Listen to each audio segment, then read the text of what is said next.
En este capítulo vamos a hablar sobre los inputs de tipo checkbox y los inputs de tipo radio. Para lo cual vamos a hacer lo mismo que hemos estado haciendo hasta el momento. Vamos a crear un nuevo documento HTML, en el cual le voy a dar, por ejemplo, el nombre de checkbox y vamos a pasarle toda la estructura de nuestro documento HTML. Copiamos esta estructura, nos dirigimos acá, lo pegamos, ya podemos cerrar el otro documento HTML y vamos a eliminar todo, solo vamos a dejar el form y el div con clase container. Perfecto. Cuando queremos trabajar con input de tipo checkbox, tenemos que hacer lo siguiente. Vamos a abrir un div y a ese div le vamos a dar la siguiente clase. La clase form_check. Luego, dentro de este div, vamos a colocar los dos elementos que necesitamos. El primero de ellos es un input y el segundo es un label. Entonces, vamos a poner un input y vamos a especificar que se trata de un input de tipo checkbox.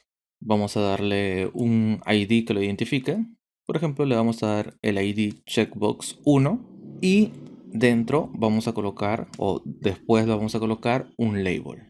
Y muy importante, el ID que le hemos dado a este input tenemos que dárselo también al form. Quizás en los inputs de tipo checkbox y tipo radio es donde más entienda el ponerle el mismo ID y el mismo form al label. ¿Para qué sirve exactamente esto? Vamos a poner un texto dentro de este label para explicarlo. Vamos a poner input de tipo checkbox.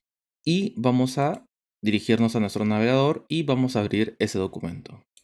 Eliminamos este select y vamos a poner acá checkbox.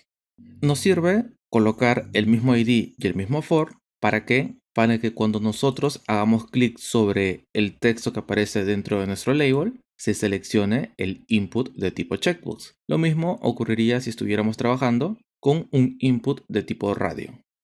Pero bien, ahora me interesa darle estilos tanto a este input como a este label. ¿Cómo le vamos a dar estilos? De la siguiente manera. Al input le vamos a dar la clase form_check_input, mientras que al label le vamos a dar la clase form_check_label.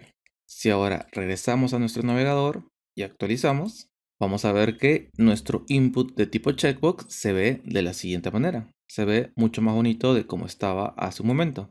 Y si yo lo selecciono, lo veo de la siguiente manera. Ahora, me interesa hacer lo siguiente. Vamos a duplicar esto. Vamos a pegarlo por acá. A este segundo input le vamos a poner el ID checkbox 2 y vamos a sincronizarlo con el label. Por lo tanto, en este label vamos a poner checkbox 2. Y el texto que aparece dentro de nuestro label vamos a hacer lo mismo. Actualizamos y obtenemos lo siguiente. Imaginemos que cuando carguemos nuestra página queremos que uno de los checkbox permanezca marcado por defecto. ¿Qué es lo que tengo que hacer? Lo que tengo que hacer es posicionarme dentro del input del checkbox que yo quiero que esté marcado por defecto y agregarle el siguiente atributo, el atributo checked. Si ahora yo actualizo, vemos que el segundo input ahora está marcado por defecto, sin la necesidad de hacerle clic. Y ahora si yo quisiera desmarcarlo, claro, tendría que hacerle clic y volver a hacer clic para volver a marcarlo.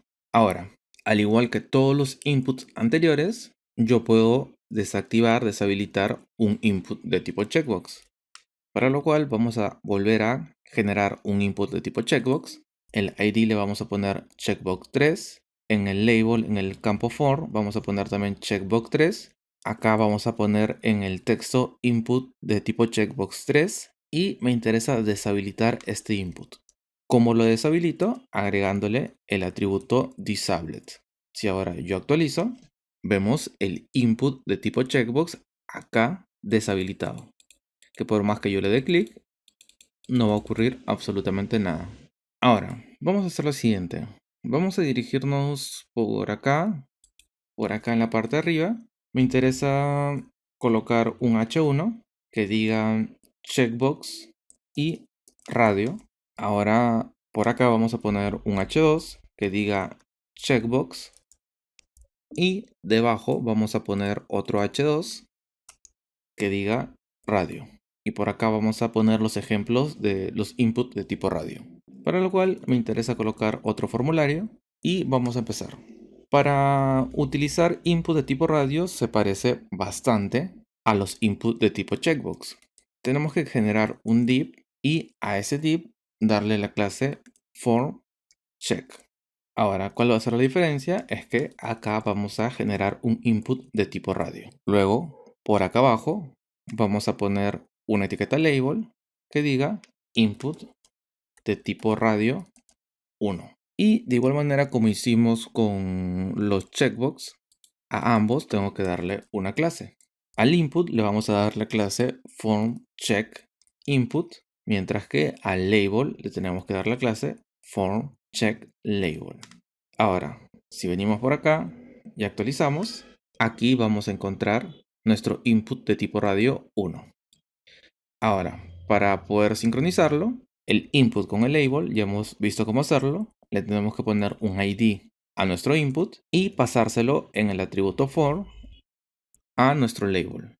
Ahora, si venimos y actualizamos y yo doy clic, vemos que el input de tipo radio queda marcado de la siguiente manera. Me interesa duplicar esto. Vamos a dirigirnos por acá y lo vamos a pegar. Pero vamos a cambiar el ID. Este va a ser radio 2. Este también va a ser radio 2. Y el texto que aparece en el label, quiero que diga radio 2.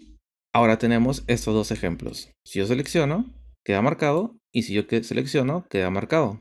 Sin embargo, este comportamiento está un poco mal, ya que se estaría comportando como se comportan los checkbox que yo voy marcando y se quedan marcando cada uno. La idea de trabajar con los inputs de tipo radio es que si yo selecciono uno, el otro se debe deseleccionar. ¿Y por qué en este caso, si yo selecciono uno, se queda seleccionado por más que selecciono luego otro? Lo que sucede es que para que esto funcione correctamente, a cada uno de estos inputs debemos darle un name. Y el name que le demos a los inputs de tipo radio debe ser el mismo para cada uno de los inputs de tipo radio que me está mostrando opciones. Como por ejemplo, estos dos corresponden a la misma opción. Si yo por ejemplo a este input le doy el name prueba y al otro input le doy el name prueba, lo que va a ocurrir es que si ahora actualizo esto y por ejemplo selecciono el input de tipo radio 1 y luego seleccionara el input de tipo radio 2, el primero se deseleccionó y ahora el que aparece seleccionado es el segundo. ¿Cuándo vamos a utilizar esto? Cuando por ejemplo vamos a poner una serie de opciones y solo queremos que el usuario pueda seleccionar uno, como por ejemplo estado civil, sexo y demás cosas, que nos vamos a poner varias opciones, pero el usuario solo tiene que seleccionar una opción.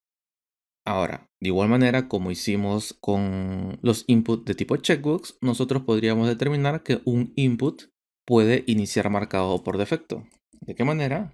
Agregándole el atributo checked. Si yo actualizo, ahora vemos que el primer input está marcado por defecto. Claro que esto se puede cambiar a gusto y podría incluir uno más, pegarlo por acá cambiarlo por ejemplo a radio 3, acá lo cambiamos también a radio 3 y el texto que diga también radio 3. Pero el name sí quiero que se mantenga. Y yo si quiero puedo deshabilitar este input de la siguiente manera. Ahora, si yo actualizo, vemos que este input está deshabilitado. Ahora, lo curioso es que cuando yo deshabilito el input, el label también cambia de color. Eso es gracias a la clase que hemos agregado acá que se llama formCheckLabel, ya que va a detectar si existe un input hermano que se encuentra deshabilitado, un input de tipo radio hermano, y de ser así lo cambio de color a este que tenemos acá. Y eso sería todo con respecto a estos tipos de input.